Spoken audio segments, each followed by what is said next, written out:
안녕하세요. 주은 목사입니다. 매주 목요일 신앙서적 한 권을 추천하고 함께 은혜를 나누는 한 권에 만나 134번째 시간입니다. 오늘 함께 나눌 책은 김영봉 지음 바늘귀를 통과한 부자입니다. 본서는 인간의 부패한 본성을 물질을 통해 집요하게 농약하려는 죄의 책략을 정밀하고도 감동적으로 드러내는 책입니다. 자본주의와 밀착되어 소유욕과 신앙 사이에서 방황하는 한국 교회의 이중적 태도를 향해 시원하고 분명한 메시지를 전해주고 있습니다.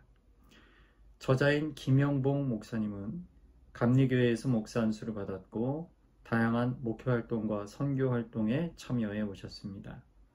1992년부터 협성대학교에서 신약을 가르쳐 오셨으며 2002년에는 미국 드루대학교에 방문 교수를 지내셨습니다. 목차를 살펴보겠습니다. 시작하는 말, 부를 누리는 그리스도인은 깨끗할 수 있는가? 제1부, 돈에 대한 반듯한 생각. 제2부, 욕망으로부터 자유한 삶. 제3부, 나눔으로 풍성한 행복. 제4부, 하나님의 의를 이루는 섬김. 제5부, 세상을 바꾸는 참된 힘. 마치는 말, 누가 바늘귀를 통과할까? 책 속으로 들어가 보겠습니다. 전반적으로 한국교회는 물질적이고 현세적인 번영을 신실한 성도에게 주시는 하나님의 복으로 여겨왔다. 반면 가난하고 병들고 실패하는 것은 믿음이 부족하기 때문에 혹은 죄를 지었기 때문에 받은 재앙으로 취급되었다. 이런 시각에서 본다면 나는 괜한 죄책감을 가진 것이다. 오히려 보라, 잘 믿었더니 이렇게 복을 받았다고 간증하는 것이 옳다. 왜 하나님의 복을 부끄러워하는가 라고 나를 꾸짖고 싶은 사람들이 꽤 많을 것이다. 이상하게도 기독교 서점가에 돈 혹은 부자에 관한 책들이 한꺼번에 쏟아져 나오고 그중 많은 책들이 베스트셀러가 되고 있다. 나는 이것이 진리로 통하는 우리 상황을 매우 염려한다. 왜냐하면 하나님이 우리를 부르신 소명에 대해 생각하면 할수록 깨끗한 부자 되는 것이 생의 목표가 될 수 없음을 확인하기 때문이다. 하나님은 우리를 부유한 삶이 아니라 거룩한 삶으로 부르셨다. 거룩한 삶이 언제나 부유한 삶과 일치하는 것은 아니다. 하나님은 우리가 받은 모든 것을 사용하여 거룩한 삶으로의 부르심을 완성하기를 원하신다. 그렇기 때문에 하나님의 부르심은 전면적이고 철저하다. 그것은 우리 삶의 모든 영역에 대한 부르심이다. 소명에 대한 오스기니스의 정의는 이 점을 분명하게 밝힌다. 소명이란 하나님이 우리를 그분께로 부르셨기에 우리의 존재 전체, 우리의 행위 전체, 우리의 소유 전체가 특별한 헌신과 역동성으로 그분의 소환에 응답하여 그분을 섬기는 데 투자된다는 진리이다. 우리는 삶의 모든 영역에서 하나님의 부르심을 생각하고 실천해야 한다. 하나님은 전체를 요구하시는 분이므로 부르심에는 만족점이 존재하지 않는다. 목숨이 다하는 순간까지 만족이란 있을 수 없다. 우리는 부르심의 더 높은 경지에 이르도록 계속 정진해야 한다. 이런 점에서 보면 기독교 청부로는 하나님의 부르심을 제한적으로 해석한 것임을 알 수 있다. 정직하고 정의롭게 살라는 부르심과 자신의 수입에서 다른 사람의 몫을 떼라는 부르심에 순종한 것은 잘한 일이다. 이 두 가지가 우리를 향한 하나님의 부르심에서 핵심에 속한다는 것은 틀림없는 사실이다. 그러나 부르심은 거기서 끝나지 않는다. 우리는 그렇게 하고 남은 돈에 대해서도 하나님의 부르심을 들을 수 있어야 한다. 그 전면적이고 무제한적인 부르심을 듣고 나면 깨끗한 부자가 목표가 아님을 깨달을 수 있을 것이다. 저자는 소위 깨끗한 부자가 되는 것이 하나님의 뜻이라고 주장하는 기독교 청부론자들이 말하는 돈에 관한 시각을 제고해야 한다고 말합니다.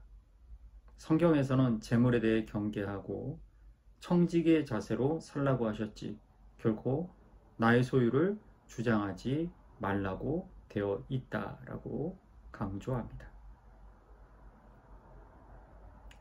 보물을 하늘에 쌓으라는 말씀은 하나님 나라를 가장 귀한 것으로 여기므로 우리 마음이 언제나 하나님 나라를 바라도록 하라는 뜻이다.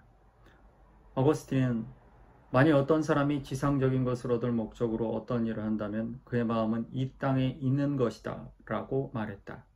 하나님 나라와 의를 위한다고 하지만 실제로는 더 많은 재물을 가지려는 욕심으로 일하는 것이기 때문이다. 그렇게 되면 우리의 마음은 지상적인 것에 묶여 하나님의 뜻을 거스르게 된다. 지상의 물질이 본질적으로 악하기 때문이 아니다. 지상의 물질에 묶여버리면 하나님에 대한 관심을 버리게 되기 때문이다. 예수님은 이것도 저것도의 태도가 아니라 이것이냐 저것이냐의 태도를 요청하신다. 돈의 힘이 워낙 크고 교묘하기 때문에, 그리고 인간의 욕망이 통제하기 너무 어렵기 때문에 태도를 명확히 하지 않으면 자기도 모르는 사이에 돈의 노예가 되어버린다. 우리는 더 많은 재물을 얻기 위한 수단으로서 하늘의 것을 바라보는 것이 아니라 지상의 재물이 가진 위험과 한계를 알기 때문에 하늘의 것을 바라보아야 한다. 우리 마음을 견고하게 하나님 나라에 묶어둘 때 비로소 돈이 제대로 보인다. 그때에야 돈을 섬기지 않고 도구로서 사용할 수 있는 안목과 능력이 생긴다. 우리의 부르심은 돈을 정직하게 많이 버는 것이 아니라 하나님의 뜻에 따라 의롭게 사는 것이다. 그것이 그리스도인의 유일한 목적이 되어야 한다.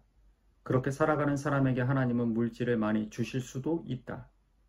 진정으로 거듭난 성숙한 사람은 하나님이 주신 많은 물질을 혼자서만 누리지 않고 모두 함께 행복하게 살기 위해 사용한다.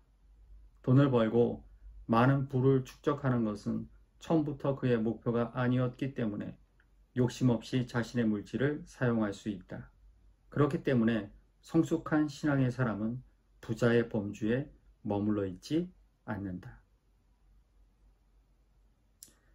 저자는 돈의 힘은 우리를 하나님의 뜻대로 살지 못하게 만드는 사탄의 힘이기도 하기에 영적인 태도를 분명히 해야 한다고 말합니다. 신앙은 하나님의 뜻대로 사는 삶을 갈망하는 것이지 결코 이 땅의 부를 추구하는 삶이 아님을 말로만이 아니라 삶으로 증명하라고 강조하고 있습니다. 카이로의 넝마주의라는 별명의 엠마누엘 수녀는 가난을 소망함에 대해 이렇게 말한다. 가난을 소망한다는 것, 그것은 소유욕으로부터 자신을 해방시키고자 하는 것이다. 물질에 대한 근심을 떨쳐버리는 것은 타인들에게 헌신할 수 있는 능력 또한 해방시켜준다. 그 목표는 지상의 부를 거부하는 데 그치지 않는다. 강요된 가난으로 고통받는 이들에게 열린 마음, 그들과 공감할 수 있는 가난한 마음을 생겨나게 하는 것이다. 자기 자신은 온갖 좋은 것을 누리면서 어떻게 그것들이 없는 처지에 잔혹함을 느낄 수 있겠는가? 자신의 일터에서 정직하고 의롭게 살도록 노력하는 한편 자발적 가난을 열망하는 데까지 이르는 것이 예수님의 뜻이다. 예수님은 우리에게 이웃에 대한 책임감을 요청하신다. 헐벗고 굶주린 한 사람에게 한 것이 곧 자신에게 한 것이라고 말씀하시며 우리의 소유를 나누라고 하신다. 이 요청을 고지곳대로 실천하는 사람들이 많다. 그들이 미성숙하고 건강하지 못해서가 아니다. 그들이야말로 진정 성숙한 사람들이다. 이 요청은 일부에게만 주어진 것이 아니라 모든 그리스도인들에게 주어진 것이다. 다만 우리의 믿음이 부족하여 충분히 그렇게 하지 못할 뿐이다. 그러므로 지금 우리에게 있는 믿음의 분량에 따라 소유를 나누고 더 많이 나눌 수 있도록 기도하고 노력해야 한다. 이렇게 산다면 살림살이가 점점 줄어든다. 나눔으로 가난해진다는 말은 빈털터리가 된다는 뜻이 아니라 분에 넘치는 재물을 혼자 누리지 않는다는 뜻이다. 기름진 것을 먹고 호화롭게 살기를 거부하고 소박하게 살며 가난한 형제들을 보살피는 것이다. 지나친 가난은 악이지만 스스로 택한 가난은 선이다. 따라서 나는 부자로 사는 것이 좋다는 말은 성숙한 그리스도인이 할 말이 아니다.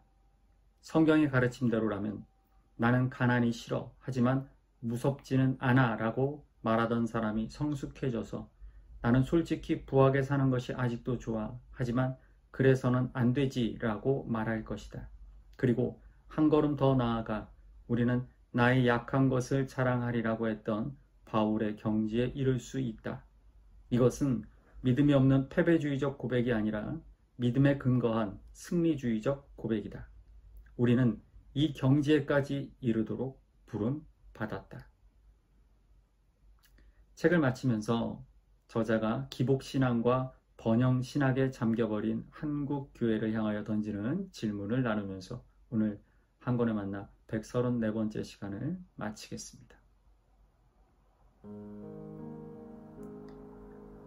하나님이 알아서 해주신다는 말은 바울이 말한 자족의 비결을 배우라는 뜻이다. 다시 말하면 잘 먹고 잘 살기를 기대하지 말라는 뜻이다. 일꾼은 먹고 입고 사는 문제는 주인에게 맡기고 자신의 소임을 다해야 한다. 선한 주인은 종이 먹고 사는 것을 알아서 해결해 줄 것이다. 종이 선한 주인에게 그런 문제로 요청하는 것은 어울리지 않는 일이며 불필요한 일이다. 만일 더 좋은 잠자리, 더 좋은 음식을 구한다면 그는 착하고 충성된 종이라고 할 수 없다. 반면 자신의 소임을 다하는 데 필요한 것이 있다면 요청할 수 있다. 그것에 대해 주인이 거부할 이유가 없다. 그러므로 믿고 구해야 한다. 예수님은 이런 뜻에서 믿고 구하라고 말씀하신 것이다. 잘 먹고 잘 사는 것을 구하라는 뜻이 아니다. 물질적인 것에 관한 한 하나님은 우리가 구하지 않아도 주신다. 다만 우리의 욕심이 원하는 것을 우리가 요구하는 것만큼 주시지는 않는다는 것을 알아야 한다. 하나님이 보시기에 우리에게 필요한 것을 필요한 만큼 주신다. 중요한 것은 우리의 이기적 소원을 버리고 하나님의 거룩한 소원을 품는 일이다. 우리의 욕망을 끊임없이 비움으로 하나님의 소원이 가득 들어차도록 하는 일이다. 평안한 저녁 되시고요. 교회에서 뵙겠습니다. 감사합니다.